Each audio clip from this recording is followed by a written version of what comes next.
Having trained in both judo and in the gym for a couple years, I did start questioning bodybuilding. All these big muscles, and is it really contributing to a means to an end? How am I going to use all this muscle that I have accumulated over the years in real life scenarios? Is it going to help me become more functionally fit, flexible, cardiovascularly strong, and help me in a real life self-defense scenario? So here's my question to you. If you had to choose between a body that looks above average, better than average, but is functionally fit, great cardio, flexible, quick and nimble, and you can kick somebody's butt, but maybe you don't have as much muscle mass, kind of like a Bruce Lee's physique, but maybe not as shredded? Or would you prefer a body whose muscle mass is way bigger, you look capable of violence, you're intimidating, people see you, they don't want to mess with you, you instantly demand respect, but maybe your aerobic skills, your cardio, and your fighting skills aren't really there?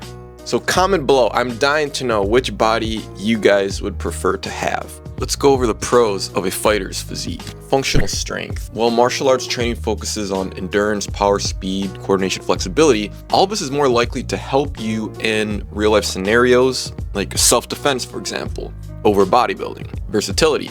The training regimens prepare the body for a variety of physical challenges, not just aesthetics. Although by default you will get a more aesthetic body if you train every day and your diet is clean, just like a bodybuilder's. If you are a Christian conservative man and you're kind of pissed off in modern society because you can't really find a community of like-minded men because you got all this feminism, liberalism crap, well, you're in luck, because you can actually subscribe to my channel and join a community of like-minded men. Cardiovascular health. High intensity from the martial arts training will improve heart health, obviously, and overall cardio endurance, flexibility, and mobility.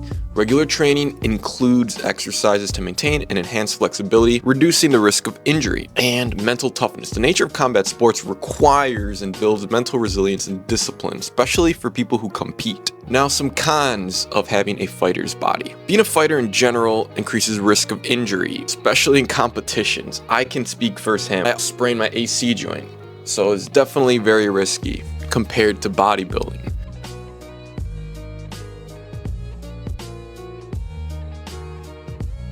Also, another con would be weight management. If you are a competitive fighter, you got to always be mindful of your weight to remain in your weight category. You don't want to be too heavy or too light, because then it'll be hard to cut weight in time of competition. If you're struggling to just improve your physique in general, you want to become leaner and stronger, but your diet sucks, your training sucks, your discipline sucks, and you don't know what to do, you're stuck. You're in luck, because I did post a link in the comments and in the description where you can click it, head to the Google Forms, fill it out, submit it, and I will see if we are a good fit to work together, and perhaps I can help you reach this goal.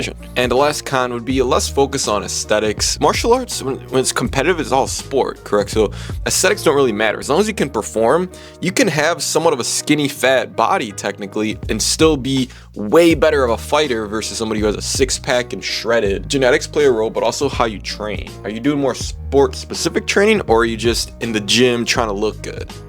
I'm telling you, the guy who spends less time in the gym trying to look good and doing more sports-specific training is gonna beat the guy who isn't doing sports-specific training. Now, let's go over bodybuilding pros. The aesthetic physique. The training focuses usually on achieving visually impressive physiques, defined muscles, and symmetry. Who doesn't love that? The next benefit is a more disciplined lifestyle versus anybody else out there, and I agree with this.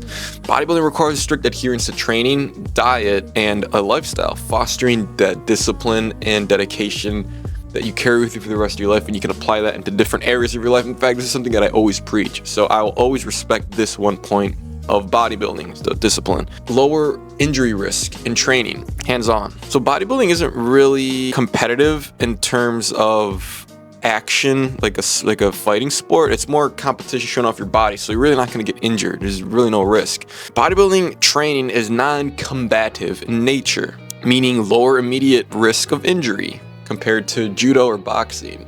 You're not hitting each other or trying to take each other down and put each other in a lock. The pro is you're going to get a good physique out of it, and you're not going to get injured if you follow good form when you're training, obviously. Now, what are some of the cons of bodybuilding physiques? Limited functional strength. So despite the large muscle mass that you will build, it doesn't all translate to functional strength and endurance in a self-defense scenario or other real-life scenarios where it involves using your body for more cardiovascular taxing activities, correct?